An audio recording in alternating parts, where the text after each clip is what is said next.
Rob Bartholf here on the second in a series of Are You Ready for the Financial Shift? This is part 2. In the last video I asked, are you ready for the financial storm? When we look at since the last video was published, we've added another $1 trillion to the U.S. national debt. It's rising $1 trillion every 100 days. The level of borrowing is unprecedented in U.S. history and shows just how fragile the financial system has become. 6 months ago, the U.S. debt stood at $34 trillion. Now, as October, we're over $35 trillion. Does this seem sustainable to you? Is this path we're on, are we racing forward towards a financial collapse? You remember that I quoted Jerome Powell, the chairman of the Federal Reserve, who recently admitted in a 60 Minutes interview that the U.S. is on an unsustainable financial path. Powell, the person responsible for U.S. policy, right, the guy who's in charge of the monetary policy, is telling us flat out that the system is doomed. We're adding trillions in debt, and the pace is only accelerating. The interest we're paying on this debt now surpasses $1 trillion annually, and that's not even touching the principal. That's just paying the interest. So we're drowning in debt, and it's starting to show. To put this in perspective, the U.S. government brought in $4.4 trillion in revenue. Of that, $2 trillion came from individual taxes. So half of every dollar collected from the individuals is going to pay just the interest on the debt, not toll roads, schools, or healthcare. Now, it may seem like, well, from our perspective, well, we're putting money into this. Of course, we have to pay the interest, but that's actually a new concept. And I'm not going to get into that in this video, but if you want to study economics, you'll find that the idea of interest on reserves was actually something that has only started after the 2008 collapse crisis. Right? And so this is a newer concept of this idea of paying interest on the reserves. Before, we didn't have that.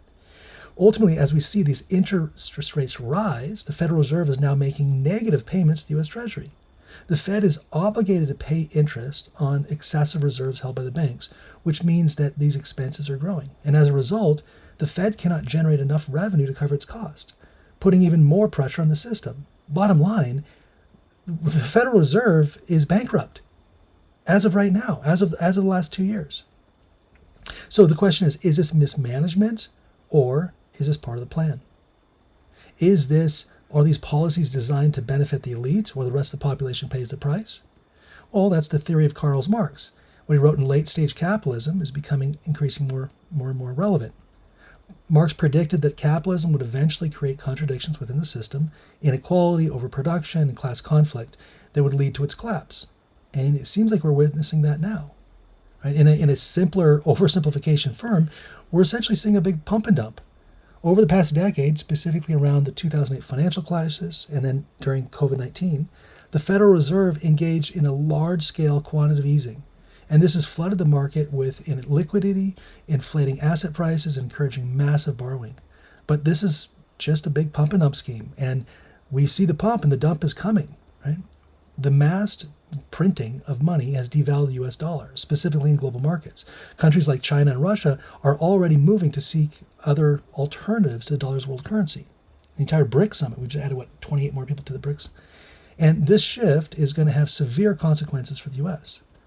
Right? If you give a man a gun, he can rob a bank, but if you give a man a bank, he can rob the world. When this system collapses, someone's going to have to pay the price. So who do you think it's going to be? The elite who orchestrated this? Or will it be we, the people, the taxpayers, working small businesses? Who's going to pay this $36 trillion in debt? Well, they've already introduced the system. So they've created the problem artificially as they're just pumping money out, introducing this concept of interest, introducing, paying billions to foreign governments, defense contractors. They've inflated this thing. They're just maxing out our credit card debt. And now they're going to declare bankruptcy. How are they going to do it? Well, they're going to move to a CBDC. This is a digital liability, which essentially this is the solution, right?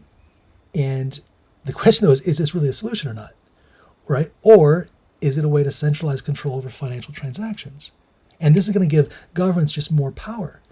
We see that this is already being implemented. Over 134 countries, that's 98% of the global GDP, are already in the process of implementing or at least exploring CBDCs.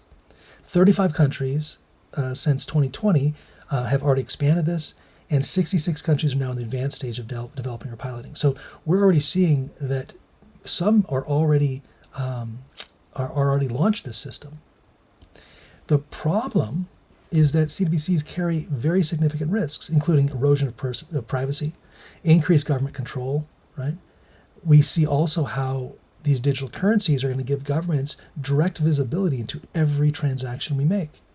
This leads to potential censorship, the loss of personal freedom, right? Digital currencies could empower governments to manipulate our behavior by restricting certain purchases or penalizing individuals for dissent. We just saw this with the truckers up in Canada.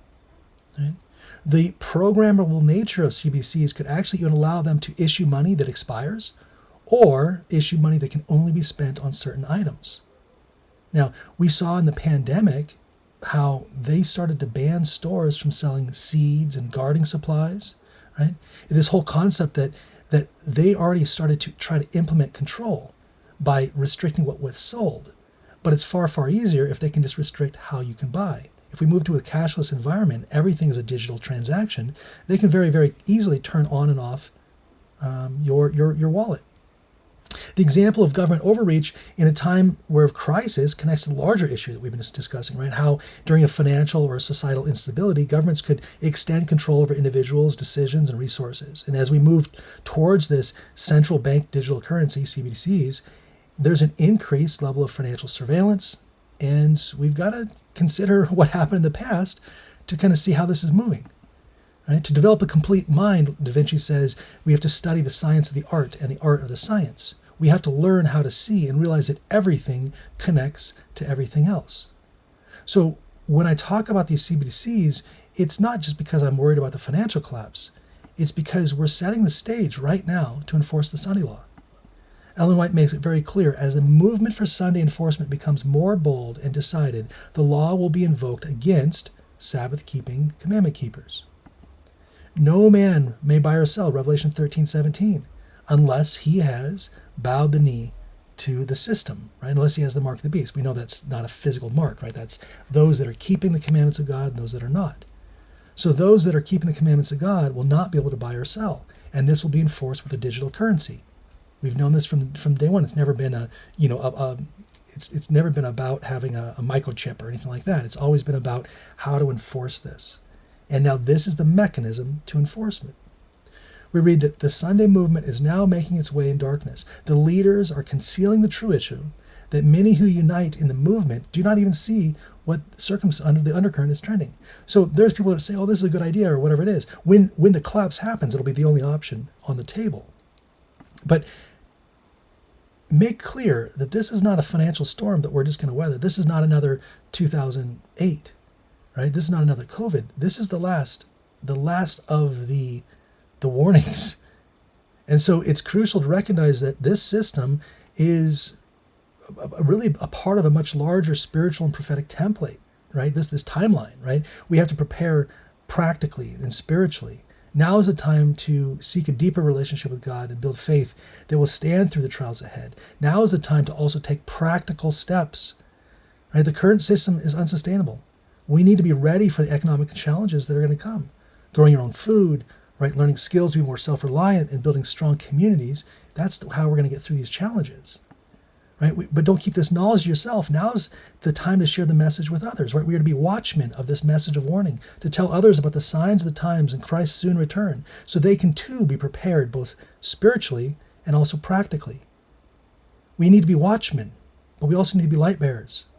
The Bible says in Isaiah 41:10 that we don't have to fear, right? It says that we can fear not, for I am with thee. Be not dismayed, I am thy God. I will strengthen thee, yea, I will help thee.